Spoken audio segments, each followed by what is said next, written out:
তো জয় হিন্দ প্রিয় বন্ধুরা, সকলকে আমার চ্যানেলে স্বাগত জানাই। একটা দেখো তাজা ফ্রেশ ভিডিও নিয়ে এসেছি। যারা একদম এসএসসিতে নতুন আছো, আমিও একজন ক্যান্ডিডেট, তোমরা একজন ক্যান্ডিডেট। তো দেখো এসএসসিতে যারা নতুন আছো তাদের নিয়ে কিন্তু রিলেটেড এই ভিডিওটা কিন্তু আমি পার্সোনালি বানাচ্ছি। কারণ দেখো অনেকের প্রবলেম থাকে যে আমার একদমই যারা নতুন, যে আমার হাইট কত নেবে, আমার এজ কত নেবে, ঠিক আছে, এই রিলেটেড ভিডিও দেখো আমি কিন্তু একদম নিয়ে চলে এসেছি। তোমরা কিন্তু প্রথম থেকে অবশ্যই শেষ পর্যন্ত কিন্তু ভিডিওটা দেখো, তাহলে কিন্তু পুরোটা সম্পূর্ণ এই প্রসেস কীভাবে হবে, অর্থাৎ কীভাবে চলবে প্রসেসটা, কতদূর কীভাবে তোমরা চাকরি পাবে, সেই সমস্ত বিষয় নিয়ে কিন্তু আমি আজকে আলোচনা করব।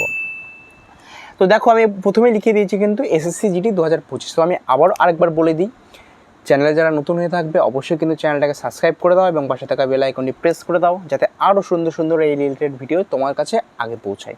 সবথেকে বড় কথা, জব রিলেটেড কখন কোন ফর্ম বেরোচ্ছে সেই সংক্রান্ত ভিডিও কিন্তু তোমাদের কাছে কিন্তু আগে চলে যাবে, ঠিক আছে, আমি তখনই আপলোড করে দেবো। তো দেখো আমি কিন্তু উপরে দিয়ে দিয়েছি এখানে এসএসসি জিডি 2025। একটা কিন্তু আরেকটা কথা বলে দিই আমি, এই 2025-এ এটা কিন্তু একটা হিউজ ভ্যাকান্সি দেবে, ঠিক আছে, এসএসসি। আচ্ছা প্রথমে একটা বলে দিই, এই যে এসএসসি জিডি অর্থাৎ জেনারেল ডিউটির যে চাকরিটা, এটা দেয় কি, এটা দেয় হচ্ছে এসএসসি অর্থাৎ স্টাফ সিলেকশন কমিশন। বোঝা গেল, স্টাফ সিলেকশন কমিশন। আচ্ছা দেখো অনেকের মনে প্রশ্ন থাকে যে এজ কি হবে, ঠিক আছে, 18 থেকে 23, তোমার নর্মাল এজ হবে 18 থেকে 23।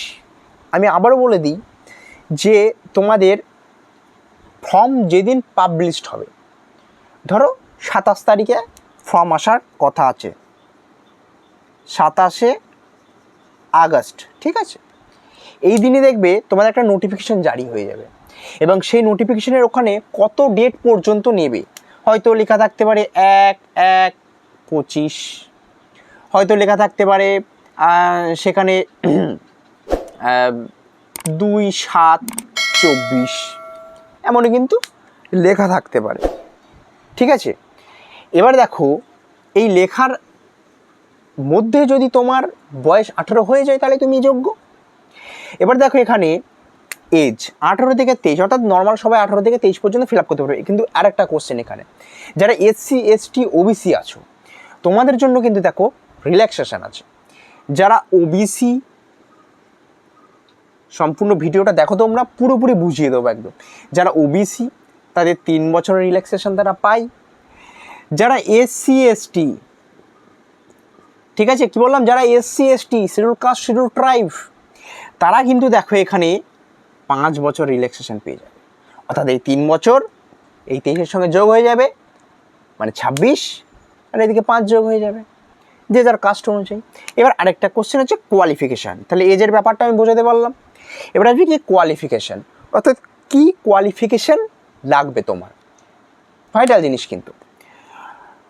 শুধুমাত্র নর্মাল মাধ্যমিক পাস লাগবে। অনেকে এখানে আবার কোশ্চেন করে যে দাদা আমার তো মাধ্যমিকে 25 আছে, সাপোজ আমার তো মাধ্যমিকে 25 আছে, তাহলে আমি কি এই ফর্মের জন্য যোগ্য? অবশ্যই তুমি যোগ্য, তুমি এই ফর্মে অ্যাপ্লাই করতে পারবে। নর্মাল যে মাধ্যমিক পাস করতে পারবে এবং এই বয়সের মধ্যে থাকতে পারবে তারই 18 বছর হয়ে যাবে, সেই ফর্ম ফিল আপ করতে পারবে। এক্সাম প্রসেস কীভাবে এক্সাম হয় তোমাদের দেখো, এখানে সিবিটি বলে একটা এক্সাম হবে, কম্পিউটার বেসিসড এক্সাম হবে। তারপরে দেখো পিএফটি ফিজিক্যাল ফিটনেস টেস্ট হবে, 5 কিলোমিটার যেটাকে রানিং করতে হয়, এবং তারপরে মেডিকেল হবে। মেডিকেলের পর ডকুমেন্ট ভেরিফিকেশান, তারপরে ফাইনাল মেরিট লিস্ট বেরোবে, তারপরে তোমাদের চাকরি। কোশ্চেন প্যাটার্ন, অর্থাৎ কীরকম ধাঁচে আর কি কোশ্চেনটা হয়, মানে কীরকম ধরনের কোশ্চেনটা হয়। জিকে থাকে 20টা, আগে তো হিন্দিতে ছিল সব কিছু, এখন সবই বাংলায় করে দিয়েছে। হিন্দিতে মানে হচ্ছে ধরো আগে কোশ্চেন 1 বছর আগেও পরীক্ষা যেটা হয়েছে 2 বছর আগে, সেটা ধরো কোশ্চেন ছিল ধরো 100 নাম্বারে, কিন্তু এখন কিন্তু কোশ্চেনের মান ইন্টু 2, অর্থাৎ 2 নাম্বার করে কিন্তু কোশ্চেন হয়ে গেছে, এখন 2 নাম্বার করে হয়ে গেছে।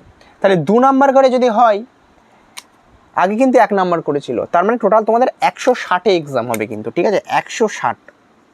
এবার 160 এক্সাম হলে তোমাদের টাইমিং কিন্তু 60 মিনিট, 1 ঘন্টা, ঠিক আছে, 1 ঘন্টা মানে 60 মিনিট। আচ্ছা এবার দেখো জিআই অর্থাৎ জেনারেল ইন্টেলিজেন্স, এটা কিন্তু তোমাদের 20টা করতে হবে, 2 নাম্বার করে 40, ম্যাথ 20টা। এবার এখানে এই 3টেই তুমি বাংলায় পাবে, হিন্দি আর ইংলিশ এটা কিন্তু বাংলায় হবে না, ঠিক আছে।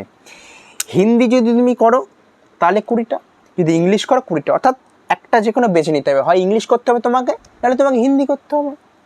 আচ্ছা এবার কোশ্চেন হচ্ছে হাইট কেমন লাগে। মিনিমাম অফিসিয়াল নোটিফিকেশান অনুযায়ী হাইট লাগে কিন্তু 170 সেন্টিমিটার। এবার 170 সেন্টিমিটার তোমাদের হাইট লাগে, এবং মহিলাদের জন্য লাগে হচ্ছে 157 সেন্টিমিটার, বোঝা গেল, 157 সেন্টিমিটার, ঠিক আছে। এবার যারা ধরো আদিবাসী, গোর্খা, রাজবংশী, তাদের জন্য কিন্তু হাইটে ছাড় দেয়। এবার আসে কি চেস্ট।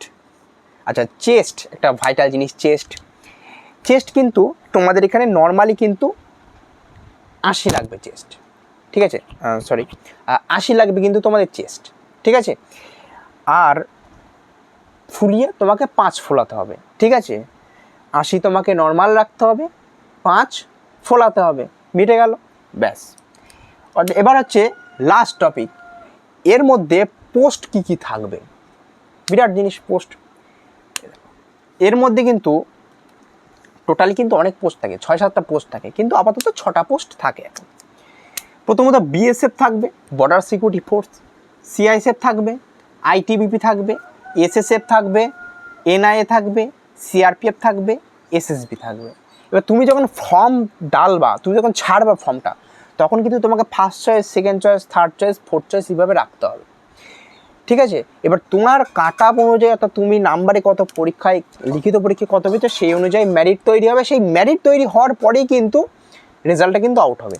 আশা করি তোমরা সবাই কিন্তু এগুলো বুঝতে পারলে, স্ট্রাকচারটা কীভাবে হয়, প্রসেস কী হলো, সবাই বুঝতে পেরেছো আশা করি। তো এই পর্যন্ত ভিডিওটা আমি রাখছি। আবারও বলে দিই আমি, এর পরে কিন্তু তোমরা যদি বলো তাহলে আমি সিলেবাস, অর্থাৎ কি আসবে, অল টোটাল সিলেবাস নিয়ে কিন্তু আমি একটা ভিডিও বানাবো। এবং তার সঙ্গে সঙ্গে এই বিএসএফ, সিআরপিএফ, সিআইএসএফ কোথায় কি, কোন পোস্টের কি কাজ, সে কাজ নিয়েও কিন্তু আমি একটা ভিডিও বানাবো। অর্থাৎ তোমার কোথায় ডিউটি পড়তে পারে, হ্যাঁ, তুমি কেমনভাবে চয়েস দিতে পারবে, সেই সংক্রান্ত কিন্তু আমি একটা ভিডিও বানাবো। তবে আমি কিন্তু সিলেবাস সম্পর্কে কিন্তু আমি একটা ভিডিও বানিয়ে দেবো, ঠিক আছে। আশা করি তাড়াতাড়ি বানিয়ে দেবো। তো প্রথম থেকে শেষ পর্যন্ত দেখলে তোমরা, অনেক ধন্যবাদ তোমাদেরকে। আশা করি ভিডিওটা বুঝতে পারলে। অনেকে কোশ্চেন করবে যে তোমার বয়স এরকম, আমিও একজন ক্যান্ডিডেট, তোমরাও ক্যান্ডিডেট, বন্ধু হিসেবে সবাইকেই হেল্প করলাম। তো আশা করি তোমরা বুঝতে পারলে। অবশ্যই কিন্তু তোমরা চ্যানেলটাকে সাবস্ক্রাইব করে দাও এবং পাশে থাকা বেল আইকনটি কিন্তু প্রেস করে দাও। সুন্দর সুন্দর ভিডিও কিন্তু আমি দেবো, এবং জব রিলেটেড আপডেট কিন্তু সবারই আগে কিন্তু তোমার কাছে আগে পৌঁছাবে। তো জয় হিন্দ, জয় ভারত, পরের ভিডিওতে দেখা হচ্ছে।